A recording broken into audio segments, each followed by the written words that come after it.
अच्छा देव, ये बताएं, क्योंकि आपने सलमान खान के साथ बहुत अच्छा टाइम स्पेंड किया है, एक उनकी इमेज है बॉलीवुड में, एक भाई वाली इमेज है, उनसे सब डरते हैं, वो चाहे जिसका करियर बना दें या खराब कर दें, ऐसा एक मिथ है। तो उसके पीछे सच्चाई क्या है, वो पर्सनली कैसे है? Hello and welcome back once again Shivraj Khan show में आप सभी लोगों का एक बार फिर स्वागत है। आज जिस शख्सियत से मैं आपको मिलाने वाला हूँ वो बहुत ही खास हैं। जी हाँ, जिनको आपने Olympic free style wrestling national level के 2 बार के चैंपियन और सुल्तान मूवी के फेम एंड चंदीराम घराने से ताल्लुक रखने वाले देवव्रत चौधरी। देव, आपका बहुत बहुत स्वागत है हमारे शो में। शिराज, कैसे हैं आप? बहुत बढ़िया। अच्छा, हम जानना चाहते हैं सबसे पहले आप अपने कुछ फैमिली बैकग्राउंड के बारे में बताएं। कहाँ से आपने पढ़ाई की, कॉलेज किया और किस तरीके से आपकी जर्नी की स्टार्ट हुई? मैं born and brought up Delhi से ही हूँ और मैं एक रेसलिंग फैमिली से बिलोंग करता हूँ। मैं अपनी फैमिली में 3rd जनरेशन रेसलर हूँ।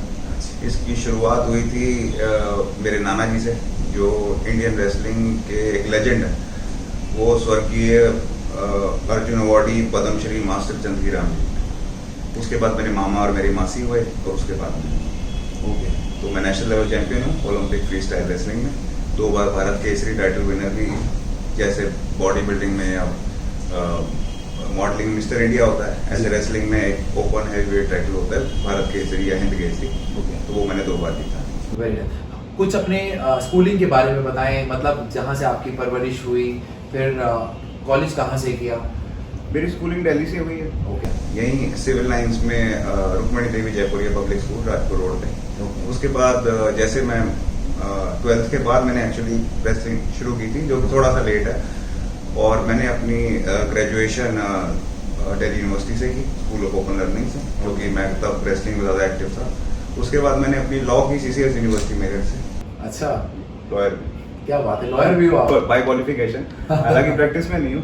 अच्छा, क्योंकि मेरे फादर भी लॉयर हैं। Very nice. तो मुझे कुछ इंजरी शुरू हो गई थी, तो उन्होंने सजेस्ट किया कि भाई लॉ भी कर लो, तो ग्रेजुएशन के बाद लॉ भी कर ली। Very nice. तो फिर कब दिमाग में ये आया कि नहीं यार, क्योंकि आप जाहिर सी बात है इतने बड़े घराने से ताल्लुक रखते हैं, तो आपके शुरू से माइंड में था कि नहीं यार इसी प्रोफेशन में जाना है, रेसलिंग ही करनी है? बैक ऑफ द माइंड तो था ही। नाना जी के बारे में सुनते थे, मामा और मासी को देखते थे। ऑलमोस्ट हर वीकेंड पे अखाड़े में आना जाना होता था। समर वेकेशन में तो करते ही थे एज एक्स्ट्रा करिकुलर एक्टिविटी भी। पर कब से शुरू करें, वो एजुकेशन भी साइड ट्रैक ना हो जाए, तो फिर वो टाइमिंग रखा 12th के बोर्ड एग्जाम्स के बाद। अच्छा, 12th जब कंप्लीट हो गई, इसके बाद आप इसमें प्रॉपर तरीके से आप उसमें इन्वॉल्व हो गए? सिंस 2009। 2009 में। ओके। तो सबसे पहला जो टाइटल था, उसके कौन से टाइटल के लिए आपने कम्पीट किया? मेरा सबसे पहला टाइटल था 2013 में नेशनल चैंपियनशिप में एक ब्रॉन्ज मेडल था, और पहला भारत केसरी टाइटल मैंने अपना जीता। क्या बात है। और उसके बाद फिर आगे की जर्नी कैसे रही, कौन कौन से कंपटीशन में आपने पार्टिसिपेट किया? उसके बाद 2016 में सीधा, क्योंकि मेरे को इस 9-10 ईयर के फेज में ना 3 बार सीवियर नी सर्जरीज हो गई। तो हर बार 1-1.5 साल का सेटबैक हो जाता था। तो सेटबैक के बाद कमबैक करने में टाइम लग ही जाता है। एब्सोल्युटली। और 2016 में ही मेरा थोड़ा मूवीज से भी एक मूवी में मुझे काम करने का मौका मिला, जो कि उस साल की हाईएस्ट ग्रॉसिंग मूवी थी बॉलीवुड की। कौन सी? सुल्तान। अच्छा, सुल्तान में आपने काम किया? जी। तो उसमें मैं अपना वर्कआउट कर रहा था, तो उनकी कास्टिंग टीम आई थी। अच्छा। जो कि दिल्ली, हरियाणा, यूपी में सब जगह जा जाकर जो रियल लाइफ रेसलर्स हैं, उन्हें वही चाहिए थे अपने रोल के लिए। हाँ। तो उन्होंने आकर ऑडिशन लिया, उन्हें समझ आया तो शॉर्टलिस्ट कर दिया। अच्छा, आपका भी ऑडिशन हुआ? जी। मतलब ऑडिशन किस चीज का हुआ, एक्टिंग का हुआ या आपकी रेसलिंग का हुआ? जो मेरे को रेसलिंग का पार्ट करना था। अच्छा, उस चीज का हुआ। बड़े रिनाउंड हॉलीवुड के एक्शन डायरेक्टर थे लार्नल स्टॉवेल। ओके। जो मॉडल कॉम्बैट में उन्होंने पूरी एक्शन कोरियोग्राफी की थी। ओके। तो उन्हें समझ आई बात, तो उन्होंने फाइनल कर दिया। Very good. अच्छा, मैं आप सबसे पहले ये पूछूंगा कि एक स्पोर्ट्समैन के लिए, एक एथलीट के लिए ये इंजरीज जो होती हैं, ये कैसे टैकल करते हैं आप? जाहिर सी बात है, क्योंकि आपको इंजरीज तो होती रहती हैं, फिर भी आपको आगे फाइट बैक करना है, कंपटीशन लड़ने हैं, तो किस तरीके से ओवरकम कैसे करते हैं आप लोग? Injury is part of the game. आप इंजरीज से बच नहीं सकते, कम होंगी ज़्यादा होंगी, पर इंजरीज तो होंगी। तो उसके लिए आपको साइकोलॉजिकली स्ट्रांग होना पड़ेगा, और जितना हो सके अच्छे सर्जन से सर्जरी और उसके बाद प्रॉपर रिहैब वो वही की है। और कोई स्पेशल डाइट? रेसलिंग, वो तो हर स्पोर्ट की अपनी स्पेशल डाइट होती है। राइट। रेसलिंग में भी हाई प्रोटीन और रिलेटिवली हाई कार्ब डाइट होती है। ओके। तो लेकिन फिर- अपना वेट हमें कंट्रोल करना होता है, तो उस दौरान हमें भी एक बॉडी बिल्डर की तरह मैनेज करके चलना पड़ता है। अच्छा। क्योंकि वेट से डिस्क्वालीफाई हो गए तो फिर कोई फायदा ही नहीं हो, पूरी तैयारी बेकार हो जाएगी। Right, absolutely. तो आपको भी वेट ट्रेनिंग भी करनी पड़ती है इस रेसलिंग, फ्यूरी एंड रेसलिंग के लिए? हाँ, रेसलिंग में सभी पांचों बायोमोटर एबिलिटीज का पूरा यूज होता है। एक टेक्नो टैक्टिकल खेल है जिसमें Okay. टेक्निक भी लगती है, टैक्टिक्स भी लगती है। जितने भी हमारे बायोमोटर्स हैं जैसे स्ट्रेंथ है और स्पीड है, एजिलिटी, बॉडी बैलेंस, कोऑर्डिनेशन, इन सब पे काम करना पड़ता है और इन सब के लिए अलग अलग रूटीन्स हैं। तो Okay. उन सबको अपने आपको वीकली रूटीन में जगह देनी होती है। और- इन एडिशन टू आपका जो स्किल सेट की ट्रेनिंग है वो भी। आपको कौन सी चीज़ ज़्यादा आसान लगती है और आपका इंटरेस्ट किस में आया? क्योंकि आपने एज एन एक्टर भी काम किया है और एज ए रेसलर भी आप काम लड़ते ही हैं कंपटीशन, तो कौन सी चीज़ें ज़्यादा आसान है, मज़ा आया? मज़ा तो दोनों ही चीज़ों में आया और स्ट्रगल दोनों ही चीज़ों में, मेहनत दोनों चीज़ों में करनी पड़ती है, आपको होमवर्क दोनों में करना पड़ता है। लेकिन मेरा बेसिकली अंदर कोर से मुझे रेसलिंग में ज़्यादा मज़ा आता है, अच्छा। सीखने सिखाने में, करने में। तो आप ट्रेनिंग भी देते हैं? हाँ, मैं अभी पिछले 2 साल से रेसलिंग में कोचिंग दे रहा हूँ। ओके। जब आपका एक्टिंग करियर स्टार्ट हुआ, जाहिर सी बात है आपको इतना बड़ा ब्रेक मिला सडनली 2016 में, आपने इतनी बड़ी मूवी बॉलीवुड की ब्लॉकबस्टर सलमान खान के अपोजिट आपने वहाँ परफॉर्म किया, तो वहाँ पे कुछ कैसा फील हो रहा था उस वक्त में? बड़ा ड्रीम लाइक फील हो रहा था कि ऐसे ही मैं बैठा हूँ, ऐसे ही सलमान सर बैठे हैं, उनके साथ रेसलिंग बाउट हो रही है और साथ वाले को एक्टर्स को सिखाने का भी मौका मिलता था बीच में। इनफैक्ट मैं सुल्तान में ही नहीं, उसके नेक्स्ट ईयर वाली जो बिगेस्ट बॉलीवुड ब्लॉकबस्टर थी दंगल, उसमें भी एसोसिएटेड था, उसमें भी मैं असिस्टेंट कोच था। असिस्टेंट कोच थे आप? सुल्तान में मैंने ऑन स्क्रीन काम किया था, दंगल मैंने बिहाइंड द स्क्रीन काम किया। क्या बात है, क्या तो बात दिल्ली है। बेस्ड जो रेसलर्स थे उनको मैं अपने चंदकीराम अखाड़े में ही ट्रेनिंग देता था। क्या बात है। अच्छा, एक बात बताओ, सलमान खान से जब आपका इंटरेक्शन हुआ, क्या उनको भी आपने रेसलिंग की कुछ टिप्स दी? क्योंकि उनके साथ ही आपने फाइट करनी थी और लास्ट सबसे बड़ा जो सीन था वो आप ही के साथ था। हाँ, प्राइम रेसलिंग मैच मेरा ही था। हाँ, हाँ। मूवी में, जिसमें वो अपने से डबल वेट के रेसलर को चैलेंज कर देते हैं और सर के साथ मेरी बहुत अच्छी जमती थी। ट्रेनिंग के बाद उन्हीं के साथ जिम करने का मौका मिलता था। क्या बात है यार। और शुरुआत में 1-2 दिन सर को जो भी डाउट्स होते थे वो खुल के पूछते थे, मतलब आधा घंटा 1 घंटा इस चीज में भी निकल जाता था। अच्छा देव, ये बताएं, क्योंकि आपने सलमान खान के साथ बहुत अच्छा टाइम स्पेंड किया है, एक उनकी एक इमेज है बॉलीवुड में, एक भाई वाली इमेज है, उनसे सब डरते हैं, वो चाहे जिसका करियर बना दें या खराब कर दें, ऐसा एक मिथ है। तो उसके पीछे सच्चाई क्या है, वो पर्सनली कैसे है? पर्सनली मेरा एक्सपीरियंस तो उनके साथ बहुत अच्छा है और जहाँ तक मुझे लगता है एथलीट्स के लिए तो उनकी तरफ से एक अलग ही रिस्पेक्ट आती है और उन्होंने he was very helpful on the sets. कभी भी मुझे कोई, मैंने नर्वस होता था या कोई प्रॉब्लम होती थी तो वो खुल के कन्फ्रंट करते थे। कोई मुझे ऐसा बॉसी या वो वाइब कभी आया नहीं उनसे। अच्छा, कभी ऐसा हुआ कि जाहिर सी बात है शॉर्ट में कभी एक ऐसा भी हमने देखा है कि जहां आप उनको उठा के पटक रहे हो, तो कहीं ऐसा फील हुआ कि नहीं यार कुछ बोल ना दे, कि यहाँ पे भी भाई वाली बात ना नहीं, हो? बिल्कुल हुआ और शुरू में कुछ झिझक की वजह से कुछ टेक्स खराब भी होते थे। अच्छा। तो वो खुद बुला के पास से वो झिझक निकालते थे, थोड़ा बातें करते थे। क्या बोलते थे वो एग्जैक्टली आपको? वो ये कहते थे कि आप जब आप एक्ट करो तो आप पूरी तरह कैरेक्टर में घुस जाओ और ये मत देखो कि सामने कौन है कौन नहीं है, और उसी में शॉट अच्छा होगा। अगर अच्छा। आप ऑफ द सेट की बातें भी शॉट देख रहे हैं, हम अपने दिमाग में रखेंगे तो फिर एक्टिंग खराब हो जाएगी। तो उन्होंने ये तो नहीं कहा कि मैं सलमान खान हूं तो जरा ध्यान से कभी ही जाहिर सी बात है, because you are a professional wrestler और वो आपके साथ एज एन एक्टर परफॉर्म कर रहे थे, तो बड़ा मुश्किल हो जाता है, चीज़ों को ध्यान रखना पड़ता है, कोई भी मूव गलत ना हो जाए। अब मुझे भी काफ़ी केयरफुल रहना पड़ता था और इसी वजह से वो भी काफ़ी प्रैक्टिस करते थे इस चीज़ की, ताकि बिल्कुल स्मूथ और प्रोफेशनल लगे सब कुछ और किसी भी किस्म से इंजरी का कोई चांस ना रहे। अच्छा, उससे पहले बहुत टाइम तक क्या आप लोगों ने ट्रेनिंग की साथ में? हाँ, कई महीने उन्होंने ट्रेनिंग की और बिल्कुल प्रोफेशनल रेसलर की तरह ही डाइट लेते थे, वैसा ही उनका रूटीन चलता था, वैसे ही ट्रेनिंग करते थे 2-2 घंटे। क्या बात है, मतलब आपका बहुत अच्छा टाइम उनके साथ स्पेंड हुआ, उनको जानने का मौका मिला। ये तो बिल्कुल एक फैन बॉय मोमेंट था, एक ड्रीम लाइक सीक्वेंस था पूरा मेरा, जितना भी टाइम उनके साथ था। अब दोबारा कुछ प्लान है कि सलमान खान के साथ दोबारा कुछ मूवी में मौका मिले और परफॉर्म करें? बिल्कुल, कोई अगर ऐसी कोई रोल निकलता है वो अप्रोच करते हैं तो मैं तो रेडी हूँ।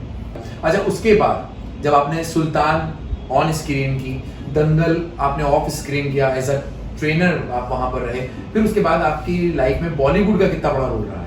एक्चुअली उसके बाद 2017 में मुझे एक और थर्ड नी सर्जरी इंजरी हुई, जिसके लिए मुझे बॉम्बे में ही सर्जरी करानी पड़ी थी। उसके बाद मैं थोड़ा रेसलिंग से साइड ट्रैक हो गया था और एट द सेम टाइम मुझे बॉम्बे से ऑफर्स आने शुरू हो गए थे हाँ। टीवी शोज के, माइथोलॉजिकल टीवी शोज के। ओके।